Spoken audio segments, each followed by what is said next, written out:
Hello YouTube, this is Andrew, the whitewolfbushcrafter. Um, what I'm going to talk to you and show you today is my survival tin. This tin I don't leave my bedroom without it.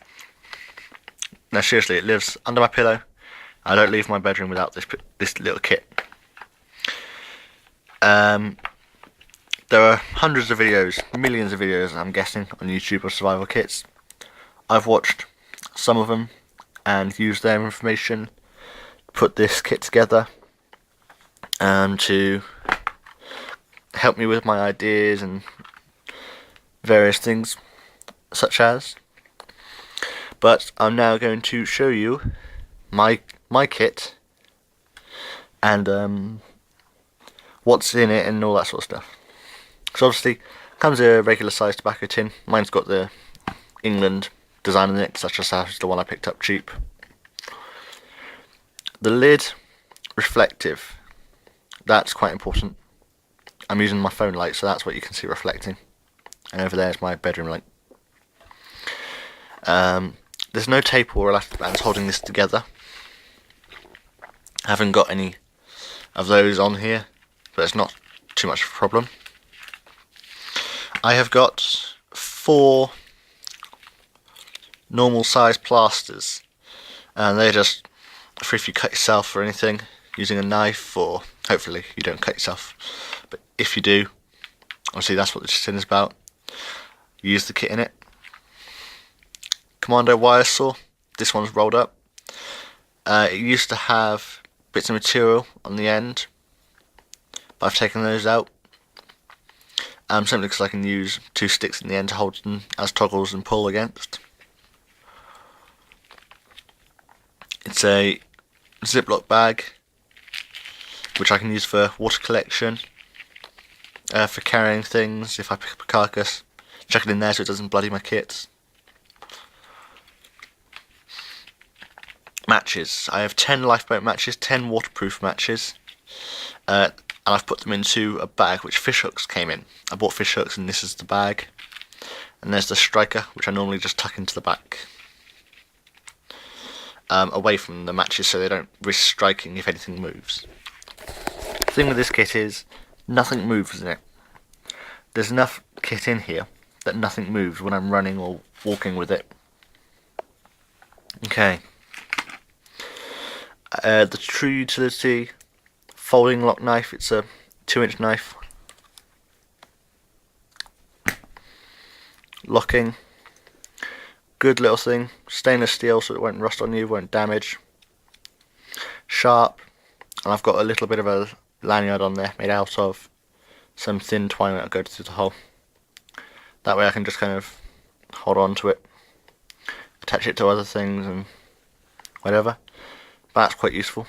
Very useful. I use that knife quite a lot. It's for skinning and gutting. It's a miniature sewing kit, very small. 1 needle, 2 safety pins, and about a roll of green sewing line around a bit of cardboard in a tiny little Ziploc bag. I use green because obviously when you're out and about, I tend to wear green and camo colour clothing. It's a fishing kit, so I've got a bit of gork in there with 4 size 12 hooks, and I've got a number of split lead weights in there. So that's obviously your float, your weights and your hooks. Pencil with 2 fishing lines on. The green one is the stronger of the two.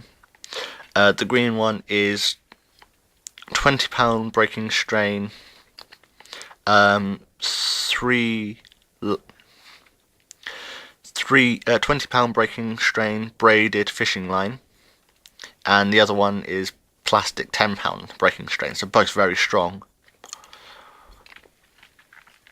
Go back into this. The reason I have size 12 hooks in there is they're relatively small, and the idea is a small hook will catch small and big fish, a big hook will only catch big fish.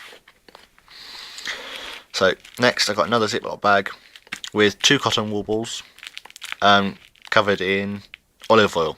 if you actually watch my other videos, I have got a best cheap fire starter on there, and olive oil was the best one because it burnt longest, and well, simply that reason it burnt longest. Okay, next I have 3 paracetamol. I used to have 4 in here, but I was out and about. One of my mates started suffering migraine, so I gave him one, so I could do with topping that up back up to 4, just because 4's a nice number. The idea with the kits like this or any survival kit is use it. So when you're carrying, if you fall down grazing knee, you use a plaster. If you're getting a headache, paracetamol. If you need to skin something, you use your little knife. So you know how your kit works. I've topped that match packet up so many times. I'm just going through matches. It's a magnesium striker, so magnesium block with ferrocerium striker rod on the side, and I strike that with a piece of hacksaw blade, which I keep in there, which I can also use as another saw, I'm guessing. I don't know, maybe, if I'm lucky, I could. But that strikes really well. I won't do it 'cause I'm indoors and I only got one hand because the other hand's controlling my camera. 6 water purification tablets in a little pack. They're very flat, they just sit at the bottom. Obviously they have their uses. That's 6 litres of water right there, straight out the stream. And this bag holds about a litre, I think. So I can fill it up 6 times and drink safe water. Obviously these purification tablets, I don't know which ones these are, I don't know if they're chlorine or something else. They're pretty good, but you need to filter your water first, because they'll destroy the biggest and largest and most dangerous molecules first. So if you've got dirty water, if you've got lumps of mud and grit floating around in your water, it will attack those, because obviously they're the biggest particles, and it will clean those. So you'll have water, which is very clean, dirt in it. The dirt in it is very clean, but the water itself has nasty parasites and viral diseases, so you've got to filter your water first. Filter it through a sock, or if you've got a bandana or a buff or a snood or something, that will all work. Or you can just do your jump, or any item of clothing. Leather hats, if you've got the non-waterproof one, are actually very good for filtering, very good indeed. I use my one. I have used my one for filtering before, because mine's not fully waterproof. So it lets water through very slowly, and obviously nothing larger than, well, yeah, filters very well. This whistle, I'm really quite happy with this little whistle. It's very loud. It's not one of the scream whistles. It's not 120 odd decibels, but it is ox horn. It's made of ox horn, and I just love it. It's a nice item to have, and I use this. We're out doing wide games with the explorers.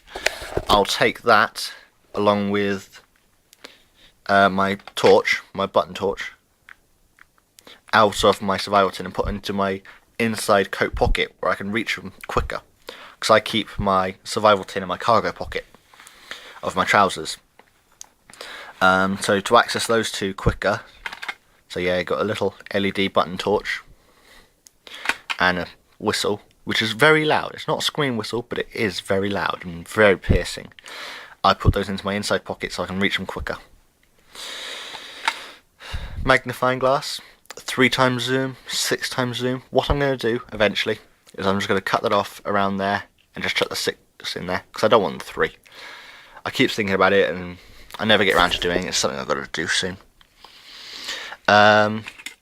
Next in here I should have 2 of them. Yes, I do. KFC salt packets. Obviously when you're in a survival situation, you're aiming to get out of there pretty quick. You want to get out of a survival. You want to be out of a survival situation as quickly as possible. If you're not, you will have to rely on eating and drinking well.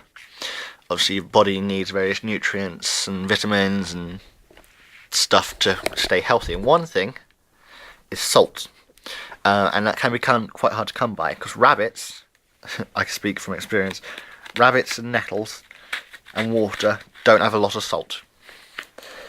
So if that's just, I did a bug out weekend and I ate a few of those, and found out afterwards that it wasn't giving me the correct nutritional diet. You can't survive on nettles, water, and rabbit. So yeah, you have salt, and I just have 2 KFC salt packets because they're free, chucked in here. If you make it a soup or a broth or something, even if you're doing a large group, if I'm with my explorers or with some friends camping, I'll make it a soup. I'll just chuck in 1 sachet of salt, and it'll keep everyone happier for a while. I also have here 2 or 3 snares. Yeah, it should be 3. That should be. And these are just the simple wire snares. It's just some green garden wire. You can see you've got the 2 loops in the end. So you pass one through the other and tie the other one to the ground. I would use the fishing line, the 20-pound line, if it wasn't long enough, because that's just about 2 foot of wire there, which you can use for the snares. I will show you guys. I will make some videos for you guys of different different traps and setting up snares and stuff like that. The only other things I've got in here, I've got 2 birthday candles, just simply because they're small and very easy to light. They burn quite quickly compared to normal candles, but they're fine for what I want. Obviously, you light a match, you light a candle will burn 10 times longer than your match. That's almost guaranteed, even with these little candles. Also, compare the length of a candle to the match. This one's burnt down. Normally, a candle's quite a bit longer, so you can kind of stick it under your fire and get a bit closer to the tinder if you made your fire a bit big. Obviously, the last item itself is the tin. Now, I haven't tried it yet, I haven't done it, but you can use it as a cooking pot. Obviously, in survival situations, some of the hardest things to make and get hold of out in, if you're doing self-rescue and all, are your containers and cutting tools. If you go and find Dave Canterbury, if you don't know Dave Canterbury and you're looking at bushcraft, you're missing out on a huge amount. Wilderness Outfitters, Pathfinder School, Dave Canterbury on YouTube, and this guy, he'll tell you about the 10 C's of survival: cutting tool, cordage, container, and a few others. I can't remember them off the top of my head, which is really quite bad. But you can use this for boiling water. Now, I don't know if the covering and painting on mine's going to damage it, which is why I haven't tried it yet. I will get around to doing that at some point. Better to know before you go into a situation than find out in the situation that it doesn't work. Anyway, guys, that is a quick rundown of my survival tin. I carry this all the time. I don't leave my bedroom without it, and normally I also carry with it the Opinel number 8 knife. I'll be doing a closer and better review on this knife and my other knives as well. I'll be showing you all my knives eventually in their individual reviews in due course. Anyway, guys, this is Andrew, the White Wolf Bushcrafter. I'd like to thank you for watching my video. I hope you guys see fit to subscribe, and I shall keep showing you the knowledge I know and I learn, and hopefully we can all learn together, and you can teach me stuff and I can teach you stuff. I'll catch you on the next one, guys. God bless.